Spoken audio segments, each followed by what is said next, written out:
Okay, we'll be studying about a concept called vectors today. Vector, what is meant by vector and why do we need to study the vectors? That's our main topic of this particular class. And let us see what is this concept today. So first here, in this concept vectors, we need to study the physical quantity. What is meant by physical quantity? Any quantity which is measurable, whichever the quantity is measurable, we call it as an physical quantity. Now here, this physical quantity whichever is measurable is being again classified depending upon a term called measurable. It is classified into two parts. That is, first one is called as an scalar and the second one is called as an vector. The first kind of quantity is called as an scalar quantity, and the second one is called as an vector quantity. So now this physical quantity is divided into two types depending upon its measurable nature. So what is meant by scalar quantity? Scalar quantity is nothing else but these particular quantities will be having only magnitude.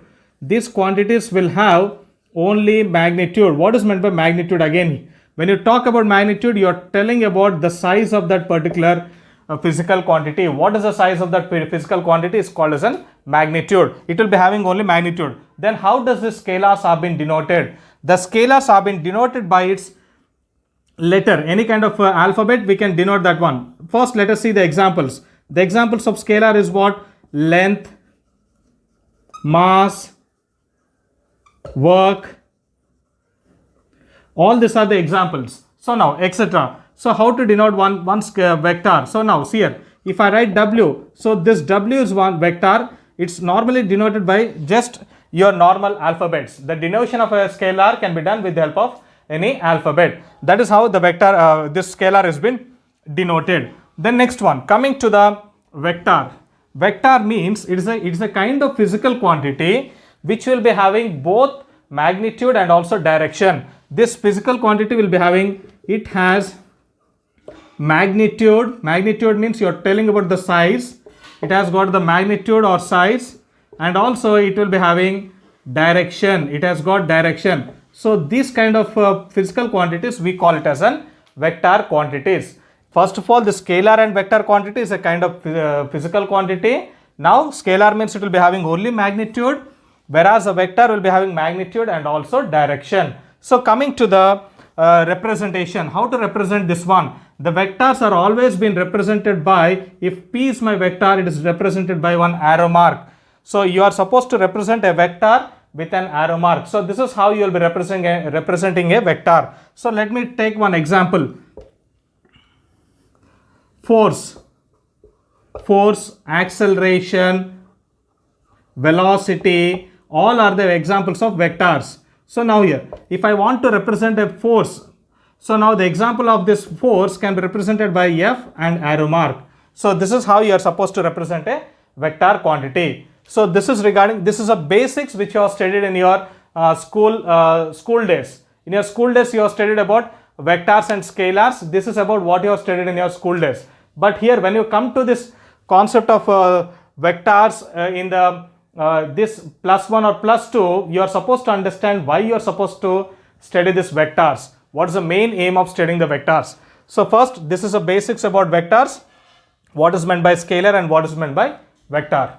Now my question is, why do we need to study the vectors? What is the main importance of studying vectors and what has made the vectors concept to come into picture of physics? So see now, if I talk about some physical quantities like displacement, acceleration, velocity, if I'm talking about a displacement of a body, or if I'm talking about a velocity of a particular body or acceleration of a body, depending upon its motion and depending upon its direction, I can tell that that particular body is having some positive displacement or negative displacement, or it is going with a positive velocity or negative velocity.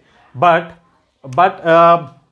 see now, if let me say if any of the body is moving in a positive x-axis, if it is moving in a positive x-axis, then I can say that if a point A, at this point there is a particle, if this particle is moving in this direction, then I can say that the direction of this particular particle is positive, because this particular particle is going on a straight line along the positive axis, so I can say the direction of this particular particle is positive. And in the similar way, if a particular point, from a particular point A, if your same particle is going in this direction, the negative x-axis direction, then I can say that the direction of this one is negative depending upon the x coordinates. That is a positive coordinate and the negative coordinate. This is how you define the different kinds of physical quantities and its directions depending upon these coordinates. So now, whenever a particle is moving on a straight line, we call this kind of motion as a one-dimensional motion. If a particle is moving on a straight line, we call it as a one-dimensional motion of a particle. So the straight line motion of a particle is called as a one-dimensional motion of a particle. Now, okay, this is regarding the one-dimensional motion of a particle. Then let me assume now here, there is a plane. First of all, what is meant by plane? Plane means if a particle is going in a plane, it means that this particular particle is having two-dimensional motion. It is having a two-dimensional motion. A plane will be always having a two-dimensional motion. Whenever a particle is going in a two-dimensional motion, or else in a space, if you talk about the space means this particular particle will be having a three-dimensional motion. So what does this mean? Three-dimensional, two-dimensional motion. So now here, when you study about this two-dimensional and three-dimensional motion, you will be coming across different components. You will be coming across different components, and because of that different components, we cannot tell what could be the direction of that particle. So because of that reason, the vector concept has come into picture. So in order to understand the concept of direction of a particle moving in a plane and space, the vector concept has come into picture. Okay. So now let me consider there is a particle. This is my origin. This is your x-axis, and this is your y-axis. Let there is a particle here which has started from the point origin, and it has gone to the point A. Let my particle has started from origin and it has reached a point A. Then I can say that this particular particle has got a magnitude of, the magnitude of this one is OA. It has got a magnitude of OA. Then what about how to identify the direction? The direction of this particular particle is making some angle with the x-axis. So it is directed towards A by making an angle with an x-axis. That is how you can tell the direction with respect to one particle. Then now let me assume another case. If this particle has started going from point A to point B. It has started going from point A to point B. Now it has reached from point A to point B. Then here I can tell easily the magnitude is equal to AB. The magnitude equal to AB, and the direction will be, the direction of particle will be directed towards B. So that is how we can tell what is the direction of this particle if it is moving from A to B. See, you can say that this is on a straight line. You can easily tell the direction. But what about this one?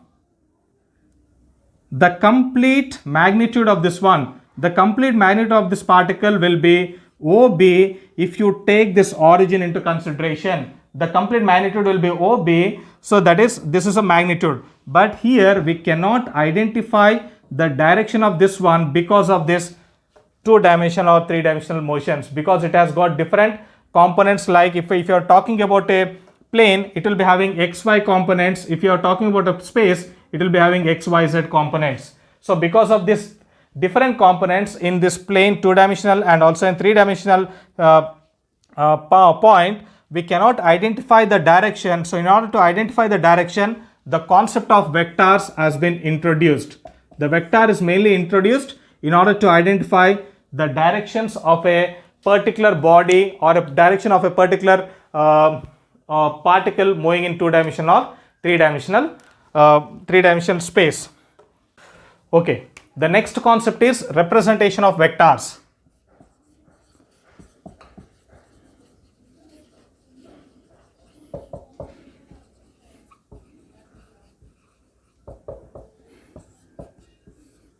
Representation of vector.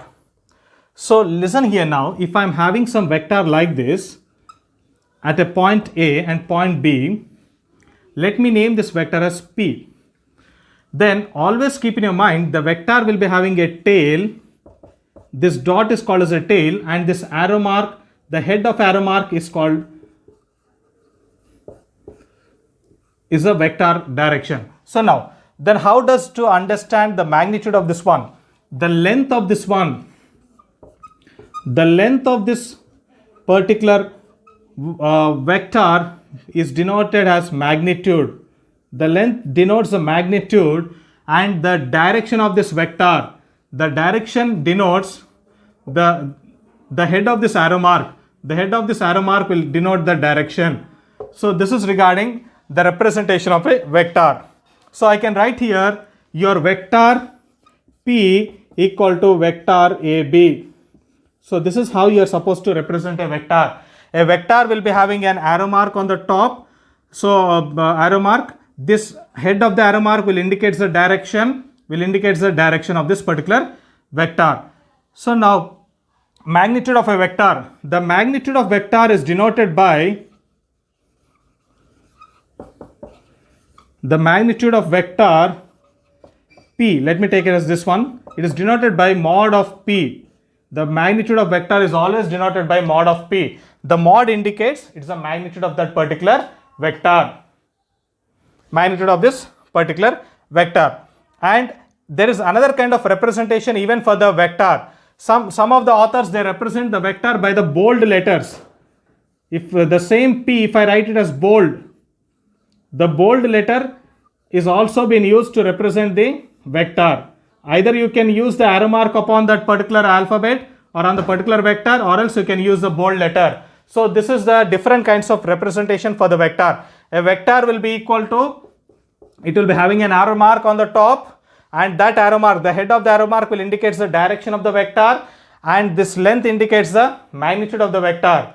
So this is regarding magnitude of vector. So see now, if a particular car is going at 5 meter per second, if a car is going at 5 meter per second, this 5 meter per second is a velocity, and that velocity is one of the vector, and the magnitude of that velocity is 5 meter per second.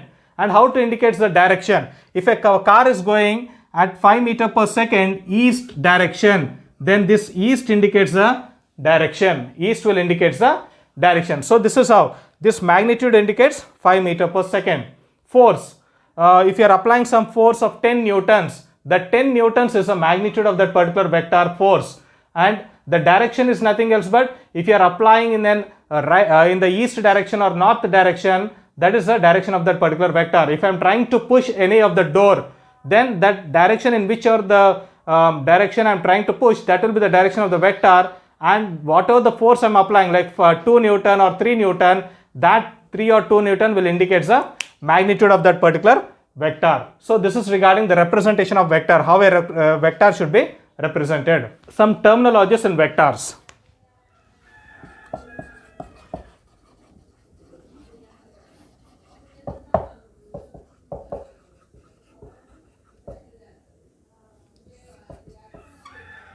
First one, the first kind of terminology is equal vectors. Equal vectors. See, let me consider there are two vectors A and B. If two vectors for my consideration, let it be vector A and vector B.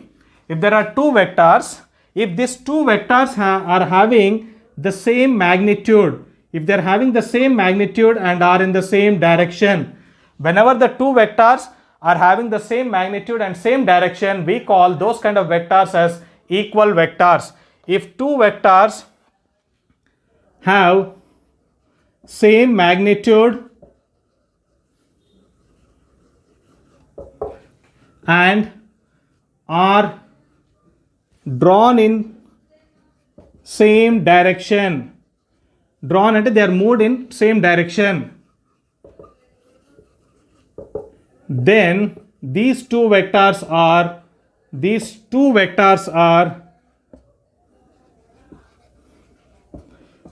called equal vectors.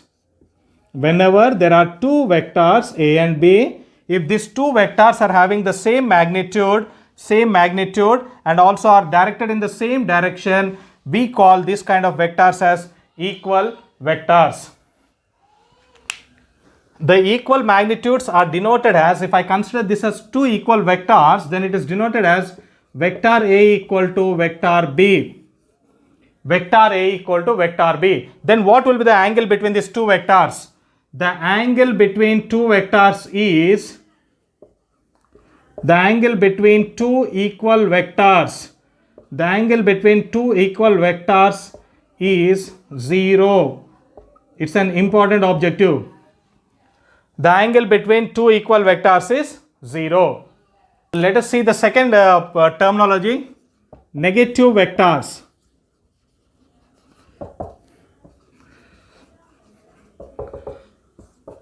Negative vectors. Let me consider there are two vectors, vector A and vector B, which are equal in magnitude but opposite in direction. Whenever we have got the two vectors with equal magnitude, with the equal length or equal size, but their direction is an opposite, then we call this kind of vectors as a negative vectors. Okay, if it is an equal vector, means the direction will be same. Both the vectors will be having the same direction. Those are called equal vectors. If the direction is different and if it is having the equal magnitude, we call those kind of vectors as a negative vectors. If two vectors, in my case, let it be vector A and vector B,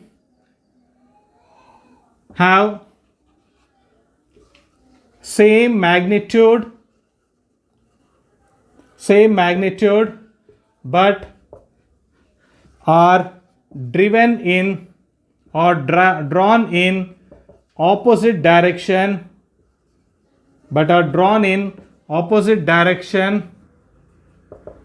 then these two vectors are called negative vectors. Then how to represent this negative vectors? The negative vectors are represented as vector A equal to minus of vector B. This is how you are supposed to represent the negative vector. Vector A is in the opposite direction to vector B, so the representation of negative vector will be vector A equal to minus of vector B. Then what is the angle between these two vectors? The angle between negative vectors is 180 degrees or pi radian. The angle between negative vectors is 180 degrees or pi radians. The next one is collinear vectors. The next kind of vector is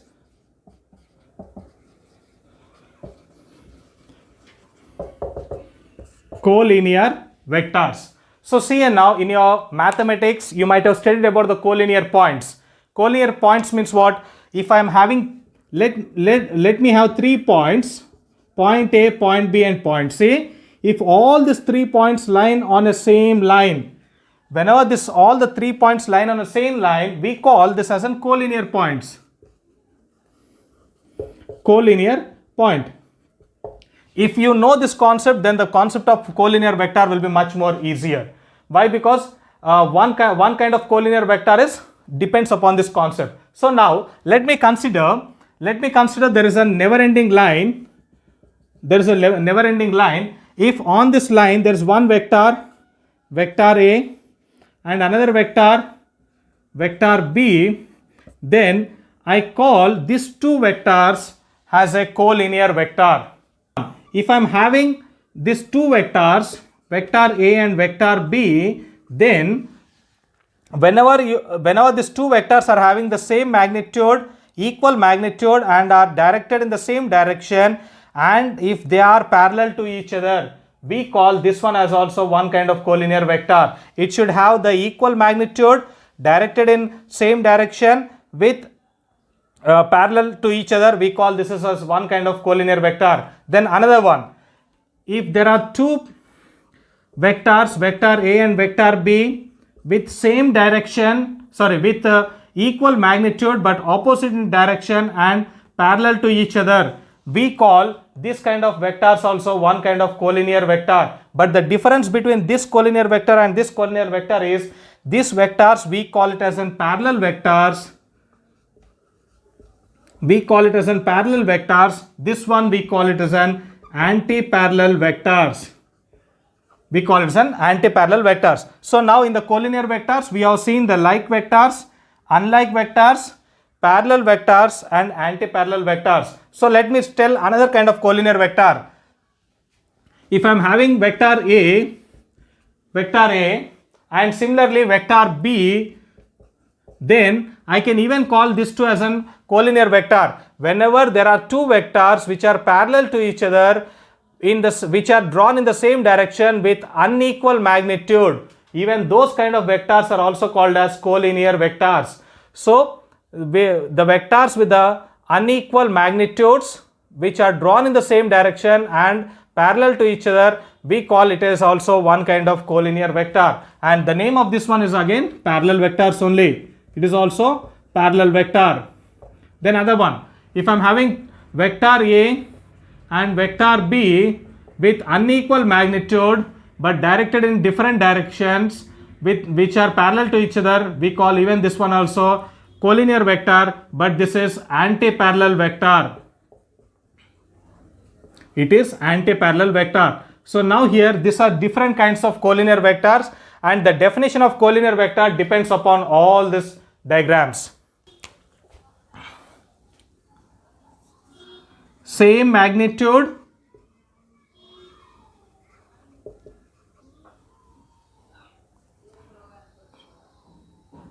same or equal magnitude and same direction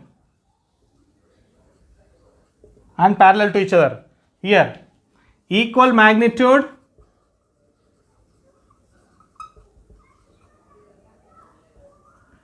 and opposite direction. Coming to this one, same magnitude and lie on straight line with same direction or different direction.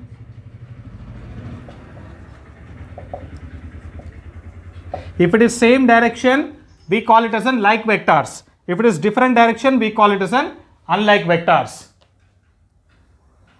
Here for this one, equal magnitude,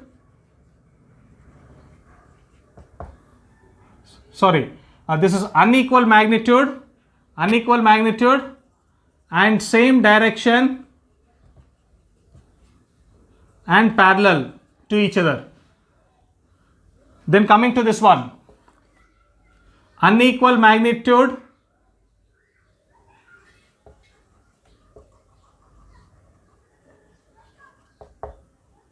and opposite direction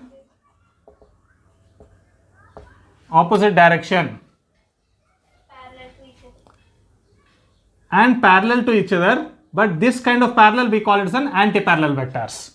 Study in detail about different types of collinear vectors. The first one, like vectors.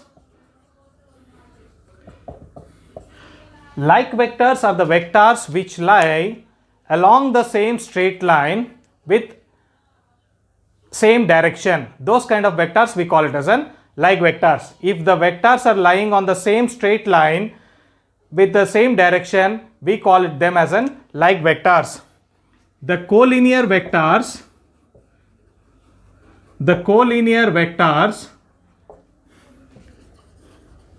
which lie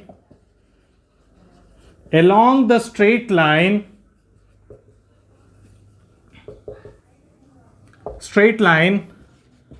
drawn in same direction are called like vectors. Means it will be having the same direction, and also they will be lying on the straight line. So now here these two vectors, vector A and vector B, are called as a like vectors. Then the third one is called as an parallel vectors.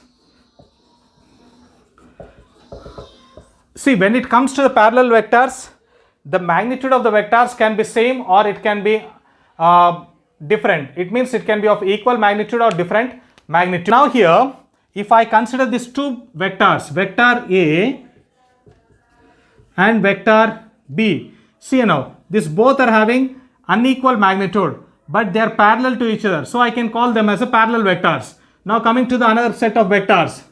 These two vectors, vector C and vector D, they are parallel to each other. They are drawn in the same direction with the same magnitude. Even this vectors also I can call it as an parallel vector. It doesn't mean that the parallel vector will be having the same magnitude. Even if they don't have the same magnitude, if the magnitude is unequal, then also if they are parallel to each other and they are in the same directions, we call them as a parallel vector. Since it is a collinear vector, let us start this definition.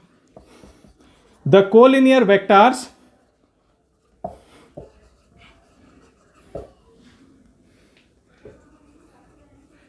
which are parallel to each other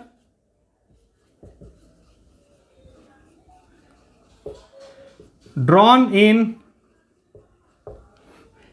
same direction is called parallel vectors. The collinear vectors which are parallel to each other drawn in same direction is called as a parallel vector. So now here the magnitude is not same, it is unequal magnitude, and here the equal magnitude, even though they are with different kind of magnitudes, we call this set of vectors as a parallel vectors. And the next one is antiparallel vector. Next one is antiparallel vector.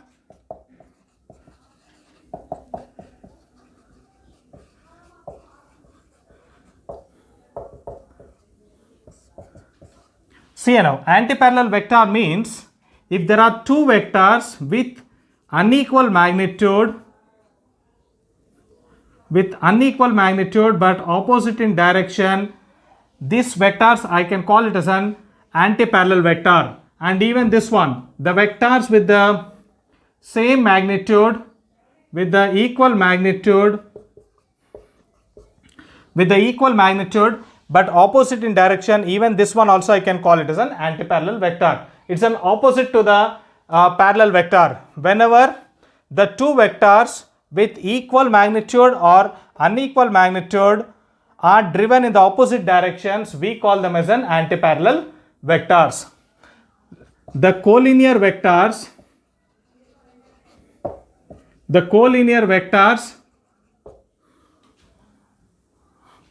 which are parallel to each other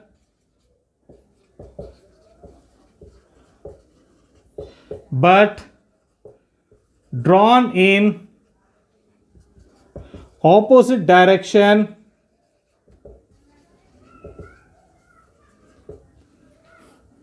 are called antiparallel vectors.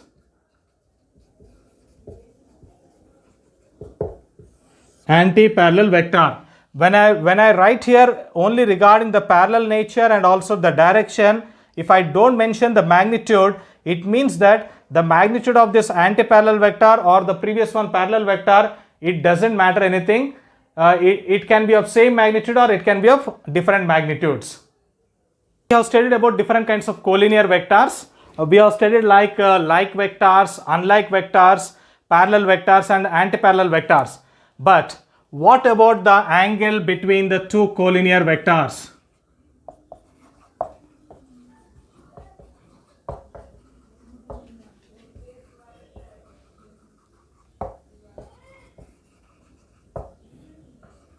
The angle between the two collinear vectors will be either 0 or 180 degrees. The angle between these two collinear vector will be either 0 or 180 degrees depending upon the nature of the collinear vector. Whenever the directions are same, then we call the angle is 0 degrees. If the direction is not same, then we call them as an angle is 180 degrees or pi radians. The next terminology is co-initial vectors.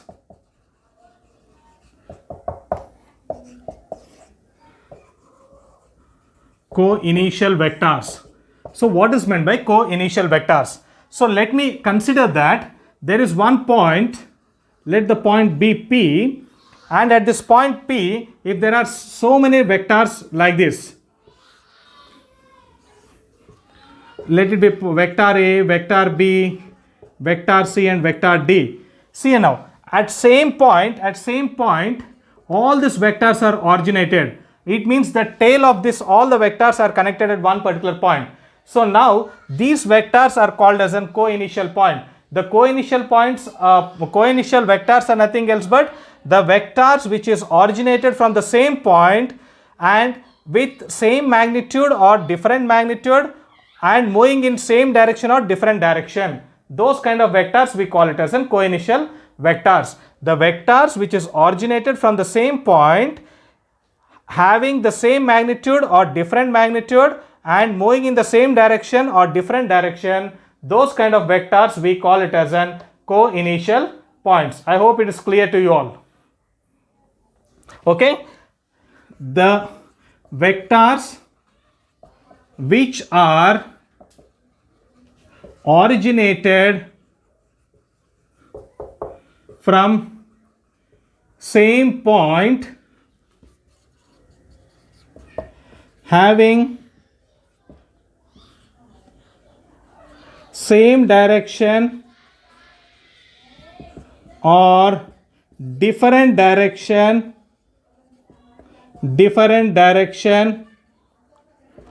and of equal or unequal magnitude,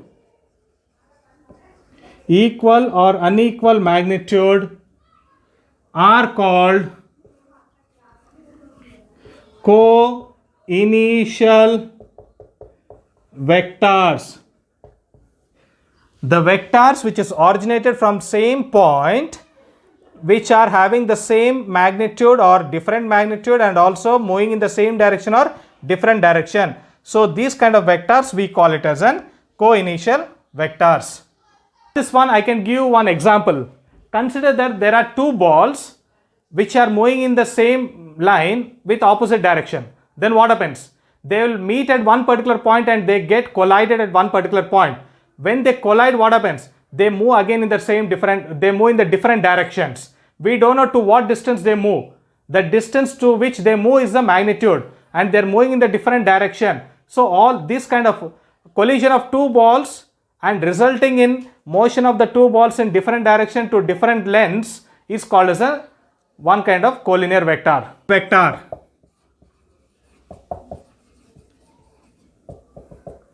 Unit vector. You might have studied in your school days regarding the unit vector. Unit vector is nothing else but the vector which has got whose magnitude is 1.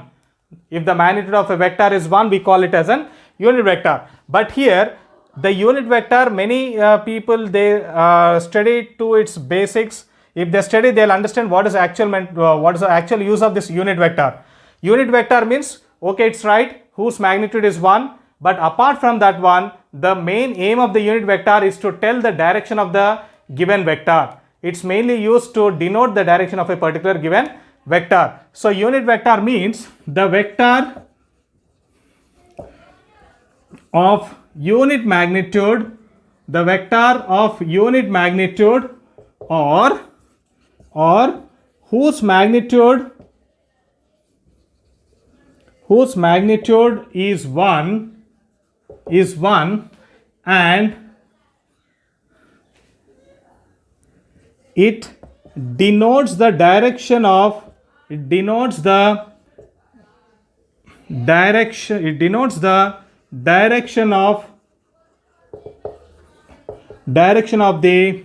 given vector.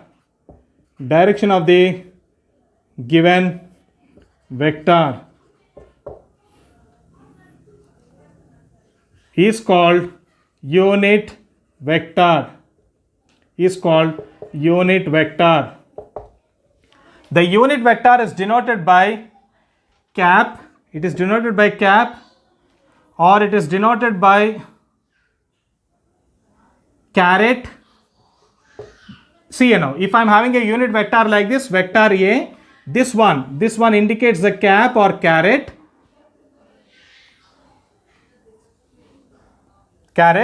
And now here, if I talk about a vector, if there is a vector to me, if a vector is given to me like this, vector A, then that vector is being denoted as mod A into A cap, Then from this one, we can understand that a vector is nothing else but it's a combination or a product of magnitude of this vector and also the direction of this vector. This particular notation or this particular formula will tell us that vector will indicate, a vector is nothing else but it's a product of magnitude. It's the mod indicates the magnitude and the cap indicates the direction. So it is a combination of magnitude of vector and direction of the vector. Then from this one, we can write A cap is equal to vector A by mod A. Vector A by mod A. So this is the formula for unit vector. Where A cap is equal to vector A by mod A. 5 meter per second in east direction. If this is the velocity of this particular car, if a vector is going at if a particular car is going with a velocity of 5 meter per second in east direction, then how to identify this unit vector? So unit vector for this one, let me take it as a vector is equal to A, that is equal to, what is this one? Vector. What is the vector of this one? The vector is velocity. So now I'll write it as velocity here. Velocity V cap is equal to V vector by mod V. So that is equal to, what is this one? 5 meter per second east over, then mod of this one will get only the magnitude of this one. Magnitude is 5 meter per second. 5 meter per second and 5 meter per second will get cancelled. You will have only ultimately east one. So now you can, from this example, you can say that the unit vector is mostly used to denote the direction of the particular vector.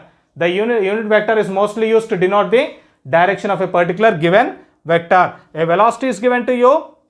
So in order to identify the unit vector, this unit vector is mainly used to find out this direction, that is east in my case. Okay. So this is regarding what is meant by unit.